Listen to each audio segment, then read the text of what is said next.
Hi అండి, నమస్తే, welcome back to my channel. ఈరోజు వీడియోలో చికెన్ పికిల్ పర్ఫెక్ట్గా ఎలా తయారు చేసుకోవాలో చూపిస్తాను. మన సబ్స్క్రైబర్లు కొంతమంది చికెన్ పికిల్ వీడియో పోస్ట్ చేయండి అక్క అని అడిగారండి.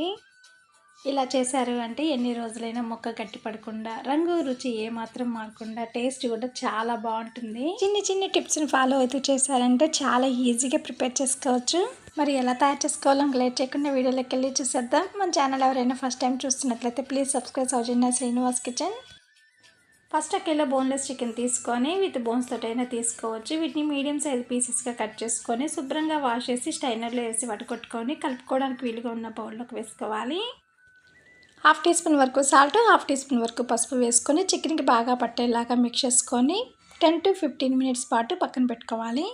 ఇప్పుడు ఈ చికెన్ని మందంగా ఉన్న కడాయిలో వేసుకొని మంటని మీడియం ఫ్లేమ్లోకి అడ్జస్ట్ చేసుకుంటూ మధ్య మధ్యలో కలుపుకుంటూ మూత పెట్టుకొని చికెన్ని ఉడికించుకోవాలి. ఇందులో నుండి వచ్చే వాటర్తోనే చికెన్ ఉడుకుతుంది. వాటర్ అంతా పూర్తిగా ఇనికే వరకు ఉడికించుకోవాలి. ఈ నీళ్ళన్నీ ఇనికి ఇలా చికెన్ డ్రైగా అవుతున్నప్పుడు వెంటనే స్టవ్ ఆఫ్ చేసుకోవాలి. ఇది చల్లారేలోపు చికెన్లోకి కావాల్సిన మసాలా పౌడర్ని అయితే ప్రిపేర్ చేసుకుందాం. మందంగా ఉన్న కడాయిలో 1 టీ స్పూన్ వరకు మెంతులు వేసుకొని దోరగా ఫ్రై చేసుకోవాలి. ఇవి ఇలా ఫ్రై అయిన తర్వాత 2 టీ స్పూన్ వరకు ధనియాలు, 1 టీ స్పూన్ వరకు ఆవాలు, 2 ఇంచుల దాల్చిన చెక్క, 6 నుంచి 7 లవంగాలు, 4 యాలకులు, 1 టీ స్పూన్ వరకు జీరా, వీటన్నిటిని లో టు మీడియం ఫ్లేమ్లో మాడకుండా ఫ్రై చేసుకోవాలి. ఇవి పూర్తిగా చల్లారిన తర్వాత మిక్సీ జార్లో వేసుకొని ఫైన్గా గ్రైండ్ చేసుకొని బౌల్లోకి ట్రాన్స్ఫర్ చేసుకోవాలి. చికెన్ పచ్చడి మసాలా అయితే రెడీ అయింది. ఈ పౌడర్ని పక్కన పెట్టేసుకుందాం. ఇప్పుడు మీడియం సైజు 3 లెమన్స్ని తీసుకొని సీడ్స్ రాకుండా జ్యూస్ తీసుకోవాలి. చిన్నవి అయితే 4 నుంచి 5 తీసుకోండి. గింజలు రాకుండా రసం తీసి పావు కప్పు కన్నా కొంచెం తక్కువగా ఉండేలా చూసుకోండి.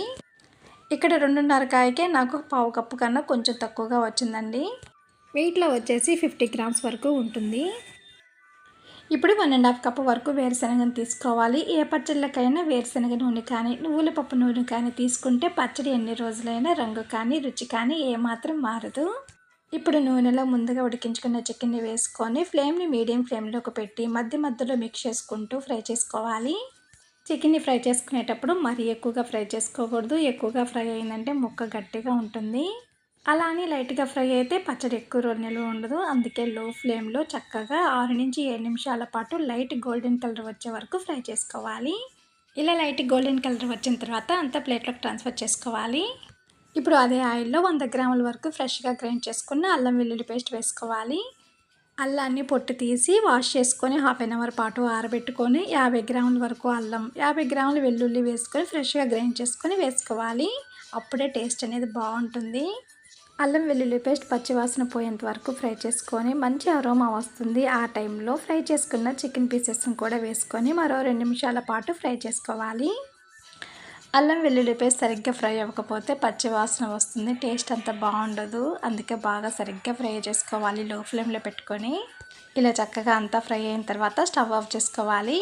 ఇప్పుడు వేడిగా ఉన్నప్పుడే 60 గ్రాముల వరకు కారం, 1.5 టేబుల్ స్పూన్ వరకు సాల్ట్, గ్రైండ్ చేసి పెట్టుకున్న మసాలా పౌడర్ వేసుకొని అంతా బాగా కలిసేలాగా కలుపుకోవాలి. మీకు కారం కొంచెం ఎక్కువ కావాలి అనుకుంటే మరి కొంచెం యాడ్ చేసుకోవచ్చు.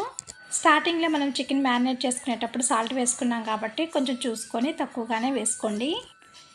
ఈ చికెన్ పచ్చడి పూర్తిగా చల్లారిన తర్వాత నిమ్మరసం కూడా వేసుకొని అంతా బాగా కలిసేలాగా మిక్స్ చేసుకోవాలి. మనకి ఆయిల్ తక్కువనే అనిపిస్తుంది. నెక్స్ట్ డే మార్నింగ్కి ముక్క ఊరి ఆయిల్ అంతా పైకి తేలుతుంది. నేను ముందు రోజు నైట్ చేసి పెట్టానండి. నెక్స్ట్ డే మార్నింగ్ చూపిస్తున్నాను. ఆయిల్ అంతా పైకి తేలి చక్కగా పచ్చడి అయితే రెడీ అయింది కదా, చూస్తుంటేనే నోరు ఊరుతుంది కదా. ఇలా ఒకసారి అంతా బాగా మిక్స్ చేసుకొని ఏదైనా ఎయిర్టైట్ బాక్స్లో స్టోర్ చేసుకుంటే బయట అయితే 2 నుంచి 3 నెలల వరకు ఉంటుంది. అదే ఫ్రిడ్జ్లో స్టోర్ చేసుకుంటే 4 నుంచి 5 నెలల వరకు ఉంటుంది అనుకుంటాం. కానీ అన్ని రోజులు ఎందుకు ఉంటుందంటే ఈలోపే తినేయము. అంత బాగుంటుంది. మరి ముక్క లోపల వరకు ఊరి చక్కగా చాలా టేస్ట్ అయితే చాలా బాగుంది. మీరు తప్పకుండా ట్రై చేయండి. మీరు ఒకసారి ట్రై చేసి ఎలా వచ్చిందో నాకు కామెంట్ సెక్షన్లో కామెంట్ చేసి చెప్పండి.